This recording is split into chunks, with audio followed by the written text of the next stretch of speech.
Terima kasih Anda masih bersama kami. Bagi Anda yang baru saja bergabung, kami hadirkan kembali 3 berita utama hari ini.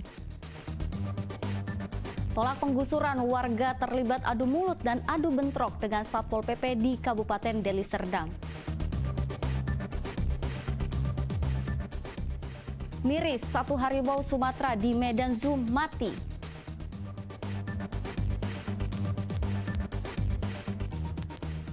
Bakal calon Presiden Ganjar Pranowo dan Anies Baswedan sapa pendukungnya di Sumatera Utara.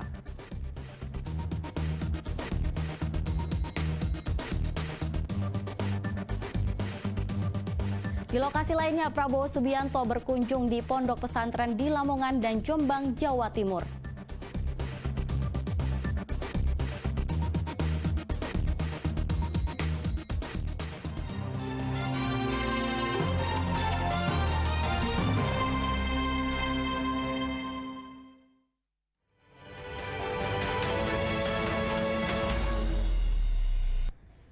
Bakal calon Presiden Ganjar Pranowo bersafari politik ke kota Pepatnang, Siantar di Kabupaten Deli Serdang.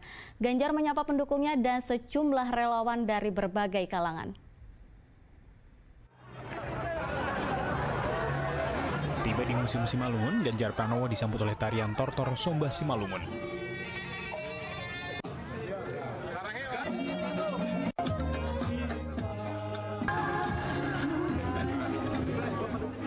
Ganjar juga disambut dari tokoh-tokoh Simalungun dengan mendapat ulos hiu pamoting di pinggang sebagai tanda kehormatan. Selanjutnya Ganjar berdialog dengan tokoh Simalungun, Tapanuli dan Karo. Ganjar Pranowo juga bertemu para petani di Dusun Juli, Desa Aras, Kabu Tumpatan, Kecamatan Beringin, Kabupaten Deli Serdang. Ganjar berjanji jika terpilih akan melakukan stabilitas harga pasar, termasuk diantaranya menekan mahalnya harga pupuk di Indonesia. Saya kira ini penting untuk diselesaikan, termasuk tadi pupuk ya.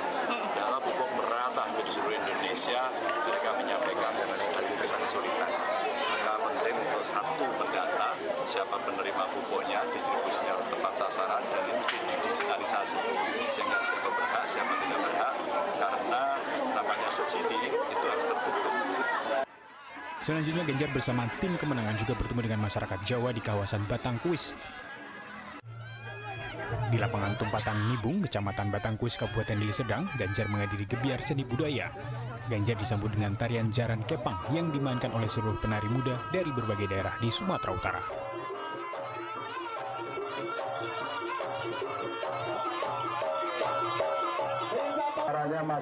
Bantuan alat musik gamelan diberikan Ganjar kepada pelaku seni Sumatera Utara. Alat musik diharapkan dapat digunakan sebagai bentuk menjaga kelestarian salah satu budaya Indonesia. Yana Asmara dan Muhammad Hamdani melaporkan dari kota Pematang Siantar dan Kabupaten Deli Serdang. Ya, tak hanya Ganjar yang bersafari politik di Sumatera Utara, bakal calon Presiden Anies Baswedan mengunjungi kota Pematang Siantar dan Kabupaten Langkat. Kunjungan Anies untuk berdialog dengan tokoh dan masyarakat mengenai pemilihan Presiden 2024 mendatang. Bakal calon Presiden Anies Baswedan bertemu simpatisan dan pendeta di kota Pematang Siantar sambil menikmati kopi khas Siantar, Koktong. Dalam dialognya, Anies berharap para pendeta berperan dalam kekondusifan dan keamanan pemilihan Presiden 2024 mendatang. Di hadapan masyarakat Pematang Siantar, Anies berjanji untuk bekerja keras dalam dukungan isu-isu keadilan di masyarakat. Selain itu, Anies berjanji akan membangun stadion sepak bola berstandar FIFA di Sumatera Utara.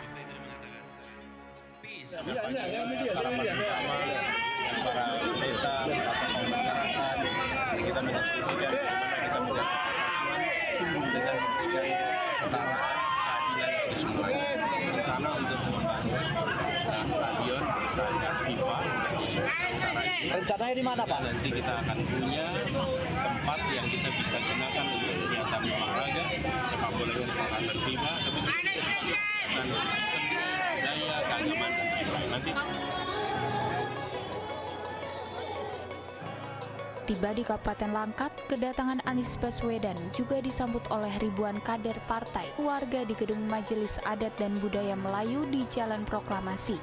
Dalam orasinya, Anies menyampaikan bahwa Indonesia butuh perubahan. Ia mengajak warga Langkat agar ikut dalam perubahan tersebut pada pemilu 2024 mendatang. Selanjutnya, Anies melanjutkan roadshow-nya ke kota Binjai.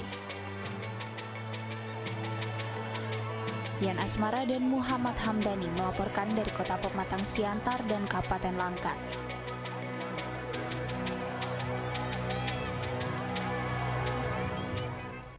Sementara di lokasi lain, bakal calon Presiden Prabowo Subianto berkunjung ke Pondok Pesantren Sunan Derajat di Kabupaten Lamongan, Jawa Timur. Prabowo bersilaturahmi dan meminta doa restu kepada Kiai Haji Abdul Ghafur dan ribuan santri.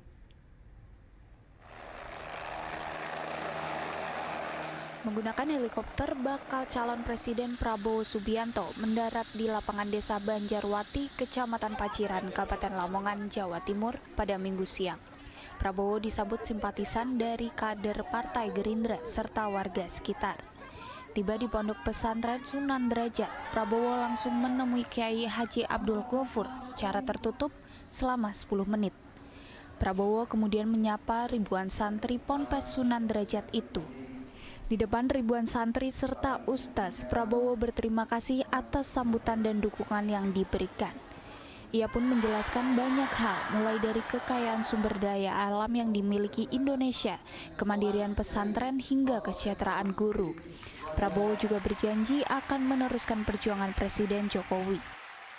Kita bersyukur bangsa Indonesia adalah bangsa yang diberi karunia oleh Yang Maha Kuasa. Allah SWT, karunia yang luar biasa kekayaan kita. Kekayaan kita luar biasa. Sekarang masalahnya adalah bagaimana kita pandai menjaga dan mengelola kekayaan tersebut. Sebelumnya pada Sabtu pekan lalu, Prabowo Subianto juga berziarah ke makam Presiden keempat RI, Kiai Haji Abdurrahman Wahid atau Gus Dur, dan Kiai Haji Hashim Asy'ari di Pondok Pesantren Tebu Ireng, Kabupaten Jombang, Jawa Timur. Usai berziarah, Prabowo melakukan pertemuan tertutup dengan pengasuh pondok pesantren sekawasan Matraman. Kepada Prabowo, para kiai menitipkan banyak hal terkait peran penting dalam memajukan umat dan bangsa Indonesia dengan cara damai dan sejuk. Safari Ranu Wijaya dan Dwi Mujiarso melaporkan dari Kabupaten Lamongan dan Kabupaten Jombang, Jawa Timur.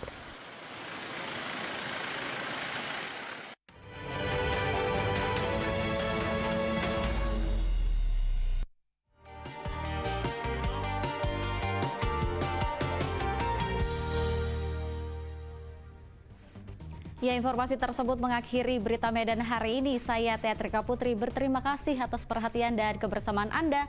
Selamat beraktivitas dan sampai jumpa.